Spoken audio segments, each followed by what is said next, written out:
પ્રિય ભક્તો, શું તમે જાણો છો કે 17 ફેબ્રુઆરી 2026ની સવારે જ્યારે સૂર્ય ઉગશે ત્યારે આકાશમાં કંઈક એવું બનશે જે સદીઓમાં એકવાર બને છે?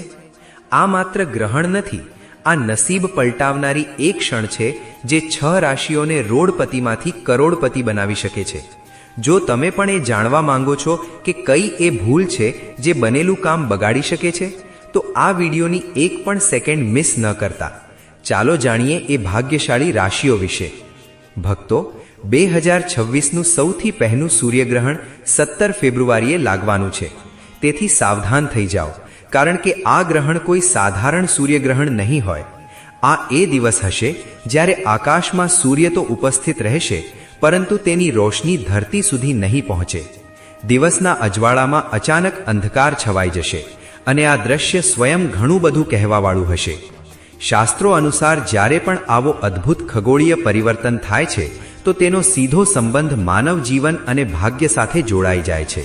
તેથી માતાઓ, બહેનો અને મારા પ્રિય ભક્તો, આ દિવસને હળવાશમાં લેવાની ભૂલ બિલકુલ ન કરતા, કારણ કે આ ગ્રહણ કરોડો લોકોના જીવનમાં મોટું પરિવર્તન લઈને આવવાનું છે. આ સૂર્યગ્રહણ કુંભ રાશિમાં લાગવા જઈ રહ્યું છે અને કુંભ રાશિ શનિદેવની રાશિ માનવામાં આવે છે. જ્યારે સૂર્યદેવ શનિના ઘરમાં જઈને ગ્રહણનો શિકાર બને છે તો જ્યોતિષ શાસ્ત્ર અનુસાર એક અત્યંત શક્તિશાળી યોગ બને છે. આ યોગ એવો હોય છે જે વર્ષોની ગરીબીને એક ઝટકામાં મિટાવી શકે છે અને વર્ષોની મહેનતનું ફળ અચાનક સામે લાવી શકે છે. આ જ કારણ છે કે આ ગ્રહણને મહાસૂર્યગ્રહણ કહેવામાં આવી રહ્યું છે. આ ગ્રહણ કેટલાક લોકો માટે પરીક્ષા બનીને આવશે, પરંતુ કેટલાક લોકો માટે વરદાન બનીને આવશે. શાસ્ત્રોમાં કહેવાયું છે કે જ્યારે સમુદ્ર મંથન થયું હતું તો પહેલા વિષ નીકળ્યું હતું અને ત્યારબાદ અમૃત નીકળ્યું હતું. તે જ પ્રકારે આ સૂર્યગ્રહણ પણ પહેલા હલચલ મચાવશે, પરંતુ ત્યારબાદ અમૃત વર્ષા કરશે. આ અમૃત તે 6 વિશેષ રાશિઓને મળવાનું છે જેમના પર સૂર્યદેવ અને શનિદેવ બંનેની વિશેષ કૃપા થવા જઈ રહી છે. આ 6 રાશિઓના જીવનમાં ધન, માન સન્માન, પદ પ્રતિષ્ઠા અને સુખ સુવિધાઓનું પૂર આવવાનું છે. ઘણા લોકો જે વર્ષોથી સંઘર્ષ કરી રહ્યા છે તેમને અચાનક સફળતા મળશે. ઘણા લોકો જે દેવામાં ડૂબેલા છે તેઓ દેવામાંથી મુક્ત થશે અને ઘણા લોકોના ઘરમાં ખુશીઓનો એવો પ્રવેશ થશે જેની તેમને ક્યારેય કલ્પના પણ નહીં કરી હોય. પરંતુ ભક્તો, ધ્યાન રાખજો કે ગ્રહણનો સમય જેટલો શક્તિશાળી હોય છે તેટલો જ સંવેદનશીલ પણ હોય છે. જે લોકો અધર્મના રસ્તે ચાલે છે, ઝૂઠ, છળ અને બેઈમાની કરે છે, તેમના માટે આ ગ્રહણ ભારે પડી શકે છે. પરંતુ જે લોકો સચ્ચાઈ, ઈમાનદારી અને ભક્તિના માર્ગ પર ચાલે છે તેમના માટે આ સમય સ્વર્ણ યુગની શરૂઆત બની શકે છે.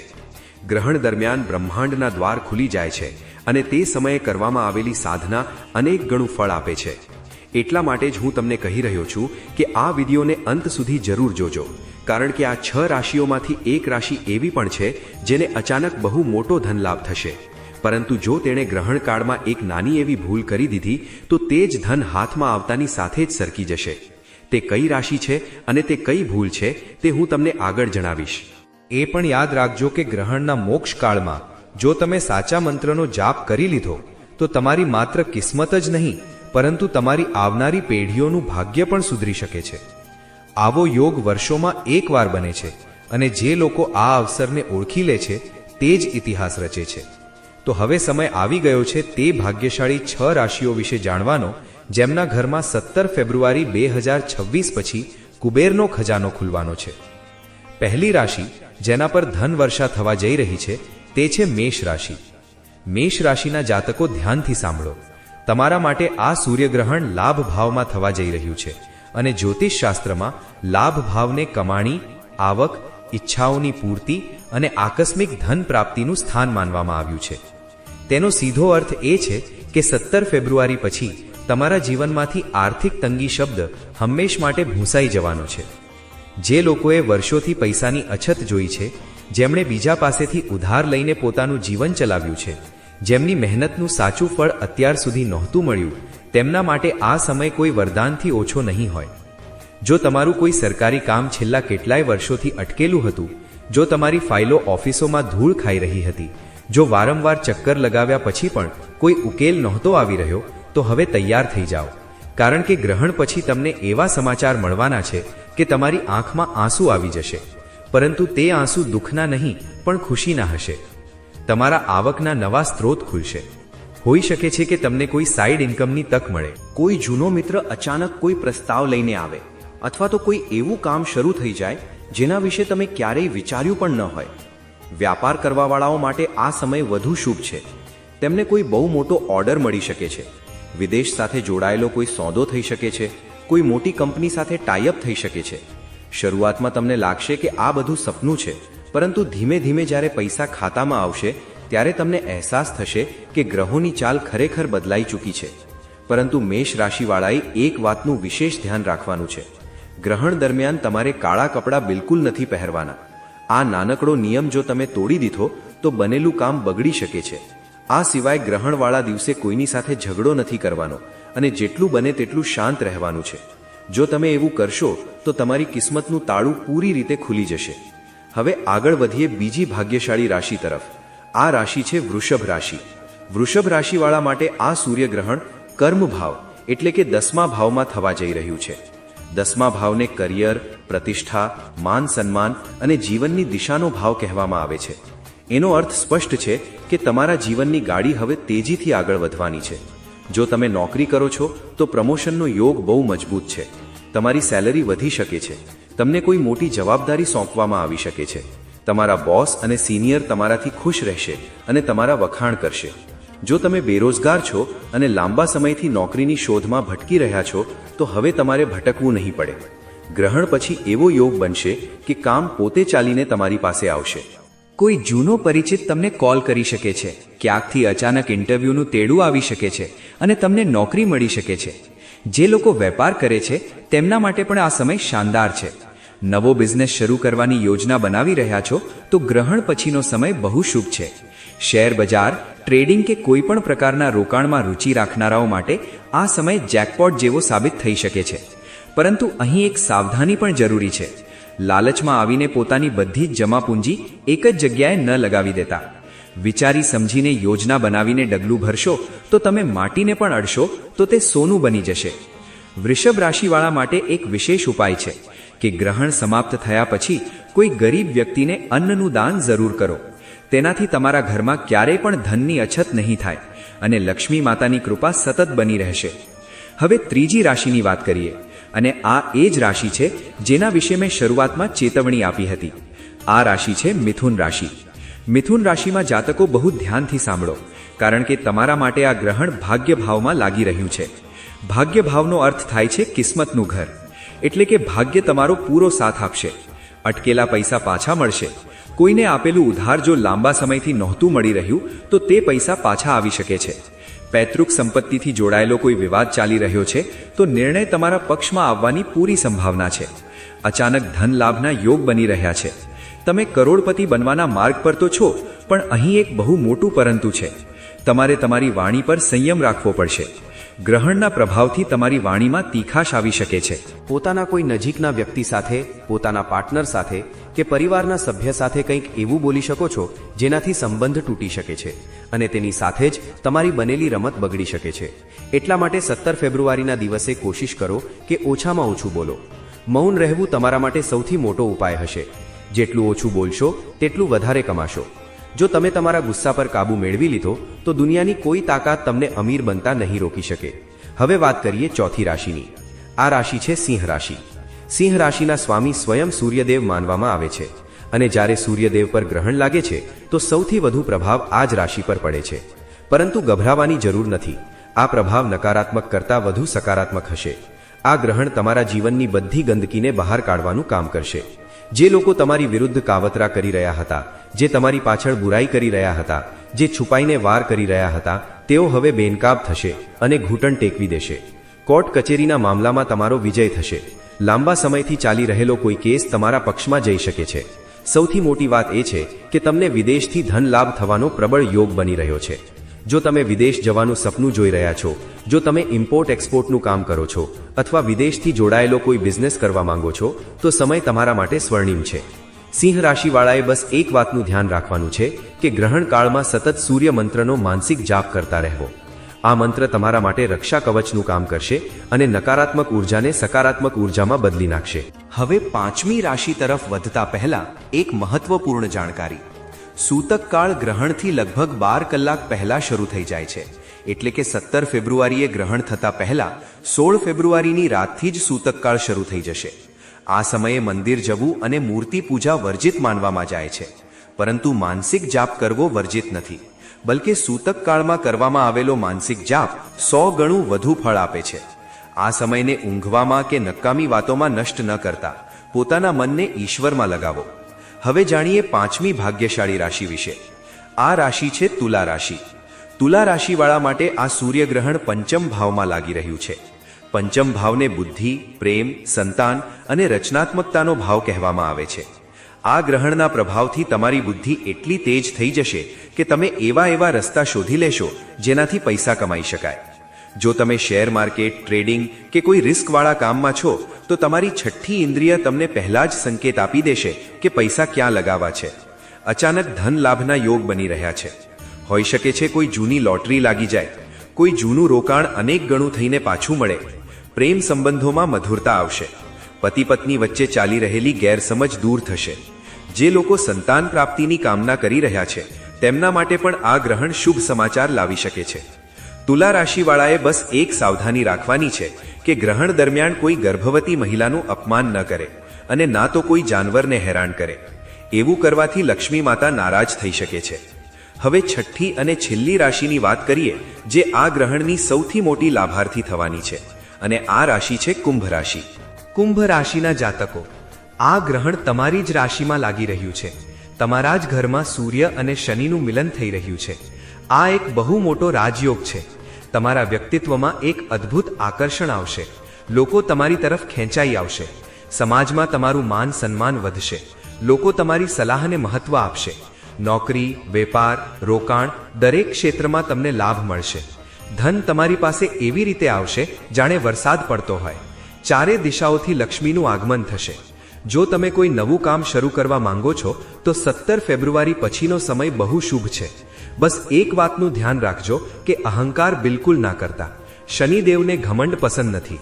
જો પૈસા આવ્યા પછી તમારી અંદર ઘમંડ આવી ગયો તો તે જ પૈસા તેટલી જ તેજીથી ચાલ્યા પણ જશે જેટલી તેજીથી આવ્યા હતા. વિનમ્ર બનેલા રહો અને દાન પુણ્ય કરતા રહો. હવે એક વધારાની રાશિની વાત કરીએ. વૃશ્ચિક રાશિ. વૃશ્ચિક રાશિના જાતકોના પારિવારિક જીવનમાં સુધારો આવશે. ઘરમાં સુખ શાંતિ વધશે. વાહન અને પ્રોપર્ટી ખરીદવાના યોગ બનશે. લાંબા સમયથી આત્મવિશ્વાસની અછત અનુભવી રહ્યા હતા, પરંતુ ગ્રહણ પછી તમારી આંતરિક શક્તિ વધશે. આધ્યાત્મિક ઉન્નતિ થશે. કરિયર અને કારોબારમાં પણ પ્રગતિ જોવા મળશે. જે લોકો નોકરીની તૈયારી કરી રહ્યા હતા તેમને સફળતા મળશે. મહાદેવની કૃપાથી હવે તમારા જીવનમાં સફળતાનો માર્ગ ખુલશે. તમારે પ્રત્યેક સોમવારે પીપળાના ઝાડ નીચે જઈને જળ અર્પણ કરવું જોઈએ.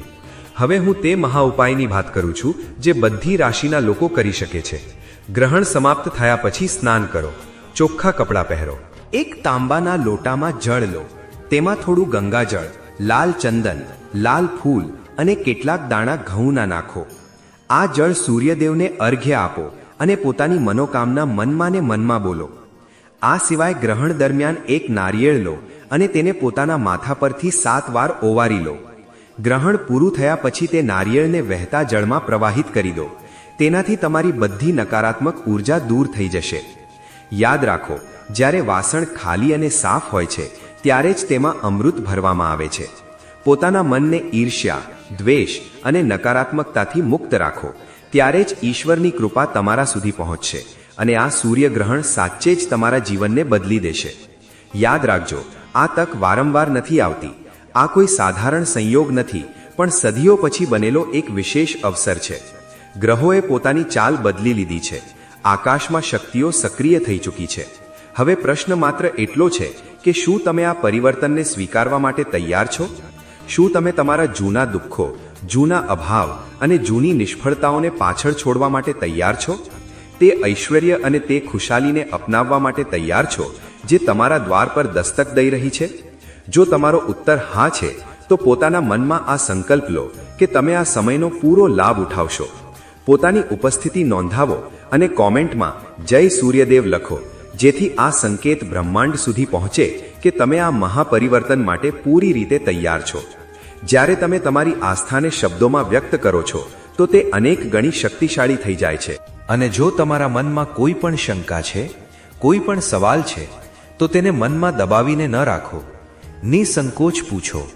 તમારા દરેક પ્રશ્નનો ઉત્તર આપવાનો પ્રયાસ કરવામાં આવશે, જેથી તમારા મનમાં કોઈ ભ્રમ ના રહે અને તમે પૂરા વિશ્વાસ સાથે આગળ વધી શકો.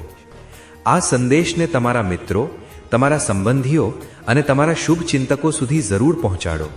ખાસ કરીને તે લોકો સુધી જેમની રાશિનો ઉલ્લેખ કરવામાં આવ્યો છે.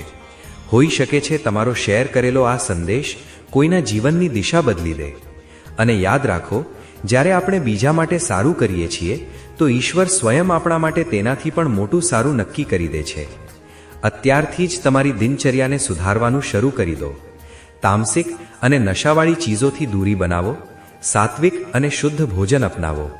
પોતાના વિચારોને પવિત્ર રાખો અને જેટલો બને તેટલો સમય ઈશ્વરના સ્મરણમાં લગાવો. કારણ કે જ્યારે મન શુદ્ધ હોય છે ત્યારે જ ભાગ્ય પણ શુદ્ધ હોય છે. 17 ફેબ્રુઆરીનો સૂરજ તમારા જીવનમાં એક નવી રોશની લઈને આવશે. આ રોશની તમારા અંધકારને દૂર કરશે. આ રોશની તમારા જીવનમાં નવી ઉમ્મીદ, નવી ઊર્જા અને નવો ઉત્સાહ ભરી દેશે. આ દિવસ તમારા માટે એક નવા અધ્યાયની શરૂઆત બની શકે છે. ભક્તો, હું ભગવાનને એ જ પ્રાર્થના કરું છું કે આ સૂર્યગ્રહણ તમારા અને તમારા પરિવાર માટે મંગલકારી સિદ્ધ થાય. તમારા ઘરમાં ધન, ધાન્ય અને સુખ શાંતિનો વાસ હોય. તમે નિરંતર પ્રગતિ કરો, દિન દુગણી અને રાત ચોગણી ઉન્નતિ કરો. ભક્તો, ધ્યાનથી સાંભળો. 17 ફેબ્રુઆરીએ લાગવાવાળું સૂર્યગ્રહણ માત્ર એક ખગોળીય ઘટના નથી, પરંતુ આ પ્રકૃતિ અને બ્રહ્માંડની અંદર થવાવાળું એક બહુ મોટું પરિવર્તન છે. ઘણા બધા લોકોએ પૂછી રહ્યા છે કે આ સૂર્યગ્રહણ આખરે દેખાશે ક્યાં અને ક્યાં નહીં દેખાય. એટલા માટે આજે હું તમને બિલકુલ સરળ શબ્દોમાં વિસ્તારથી અને સ્પષ્ટ રીતે જણાવવા જઈ રહ્યો છું, જેથી તમારા મનમાં કોઈ ભ્રમ ના રહે. સૌથી પહેલા એ સમજી લો કે 17 ફેબ્રુઆરીએ લાગવાવાળું સૂર્યગ્રહણ વલયાકાર સૂર્યગ્રહણ છે. એનો અર્થ એ છે કે આ ગ્રહણમાં ચંદ્ર સૂર્યને પૂરી રીતે ઢાંકી નહીં શકે, બલ્કિ સૂર્યની ચારે બાજુ એક ચમકતું કુંડળ એટલે કે રિંગ દેખાશે. આ જ કારણે તેને અગ્નિવલય અથવા રિંગ ઓફ ફાયર પણ કહેવામાં આવે છે. આ દ્રશ્ય બહુ જ દુર્લભ હોય છે અને બહુ ઓછી જગ્યાએથી દેખાય છે. હવે વાત કરીએ તે સ્થાનોની જ્યાં આ સૂર્યગ્રહણ સ્પષ્ટ રીતે દેખાશે. આ ગ્રહણ મુખ્યત્વે પૃથ્વીના દક્ષિણ ગોળાર્ધના ક્ષેત્રોમાં દેખાશે. એન્ટાર્કટિકાના કેટલાક હિસ્સાઓમાં આ ગ્રહણ પોતાના પૂરા વલયાકાર રૂપમાં દેખાશે. ત્યાં રહેવાવાળા લોકો સૂર્યને વચ્ચે કાળો અને ચારે બાજુ આગની જેમ ચમકતા કુંડળના રૂપમાં જોઈ શકશે. આ સિવાય એન્ટાર્કટિકાની આસપાસના સમુદ્રી ક્ષેત્રોમાં પણ આ દ્રશ્ય દેખાઈ શકે છે. તેની સાથે જ દક્ષિણ આફ્રિકાના કેટલાક ભાગોમાં અને દક્ષિણ અમેરિકાના દક્ષિણ હિસ્સાઓમાં આ સૂર્યગ્રહણ આંશિક રૂપમાં દેખાશે. આંશિક રૂપનો અર્થ એ છે કે ત્યાં સૂર્યનો માત્ર એક ભાગ ચંદ્ર દ્વારા ઢંકાયેલો દેખાશે. સૂર્ય પૂરી રીતે ગોળ કુંડળના રૂપમાં નહીં દેખાય, પરંતુ સૂર્યનો આકાર કપાયેલો નજર આવશે. કેટલાક મહાસાગરીય ક્ષેત્રોમાં પણ આ ગ્રહણ આંશિક રૂપમાં જોઈ શકાશે. વિશેષ રૂપથી દક્ષિણ મહાસાગરની આસપાસના વિસ્તારોમાં ત્યાં સમુદ્રની ઉપર સૂર્યનો કેટલોક હિસ્સો ઢંકાયેલો દેખાશે. હવે સૌથી મહત્વપૂર્ણ વાત સાંભળો ભક્તો, ભારતમાં આ સૂર્યગ્રહણ દેખાશે નહીં. ભારતના કોઈ પણ રાજ્ય, કોઈ પણ શહેર કે કોઈ પણ ગામથી આ સૂર્યગ્રહણનું પ્રત્યક્ષ દર્શન સંભવ નહીં હોય. એનું કારણ એ છે કે તે સમયે ભારતમાં સૂર્ય અને ચંદ્રની સ્થિતિ એવી નહીં બને કે ગ્રહણની છાયા ભારત સુધી પહોંચે. એટલા માટે ભારતમાં રહેવાવાળા લોકો માટે આ ગ્રહણ માત્ર ખગોળીય સમાચાર રહેશે, દ્રશ્ય રૂપમાં અનુભવ નહીં થાય. આ સિવાય એશિયાના મોટા ભાગના હિસ્સાઓ, યુરોપ, ઉત્તર અમેરિકા અને ઉત્તર આફ્રિકાના મોટા ભાગોમાં પણ આ સૂર્યગ્રહણ દેખાશે નહીં. આ ક્ષેત્રોમાં સૂર્ય પૂરી રીતે સામાન્ય રીતે જ ઉદય થશે અને અસ્ત થશે. ત્યાં ગ્રહણનો કોઈ દ્રશ્ય પ્રભાવ નહીં હોય. એટલા માટે સંક્ષેપમાં સમજી લો કે 17 ફેબ્રુઆરીનું સૂર્યગ્રહણ મુખ્યત્વે પૃથ્વીના દક્ષિણ ધ્રુવીય ક્ષેત્રો અને દક્ષિણ ગોળાર્ધના કેટલાક હિસ્સાઓ સુધી જ સીમિત રહેશે. ભારત અને તેની આસપાસના દેશોમાં આ ગ્રહણ નહીં દેખાય. પરંતુ ભક્તો, એક વાત હંમેશા યાદ રાખો, ભલે ગ્રહણ દેખાય કે ના દેખાય, તેનો પ્રભાવ પૂરી પૃથ્વી પર પડે છે. ગ્રહણ માત્ર આંખોથી જોવાની ચીજ નથી. આ ઊર્જાનું પરિવર્તન છે, આ બ્રહ્માંડની તરંગોમાં થવાવાળો ફેરફાર છે. એટલા માટે ભારતમાં ભલે આ ગ્રહણ દેખાય ના દેખાય, પણ તેનો આધ્યાત્મિક અને જ્યોતિષીય પ્રભાવ ભારત પર પણ તેટલો જ પડશે. એટલા માટે આ દિવસે પોતાના મનને શુદ્ધ રાખો, નકારાત્મક વિચારોથી દૂર રહો, સાત્વિક ભોજન કરો, ઈશ્વરનું સ્મરણ કરો અને એ વિશ્વાસ રાખો કે આ સૂર્યગ્રહણ તમારા જીવનમાં સકારાત્મક પરિવર્તન લઈને આવશે. અંતમાં એ જ કહીશ કે આંખોથી જોવાનું સૌભાગ્ય કેટલાક જ લોકોને મળશે, પરંતુ ભાગ્ય બદલવાનો અવસર દરેક તે વ્યક્તિને મળશે જે આસ્થા, સંયમ અને શ્રદ્ધાના માર્ગ પર ચાલે છે. જય શ્રી કૃષ્ણ. ધન્યવાદ.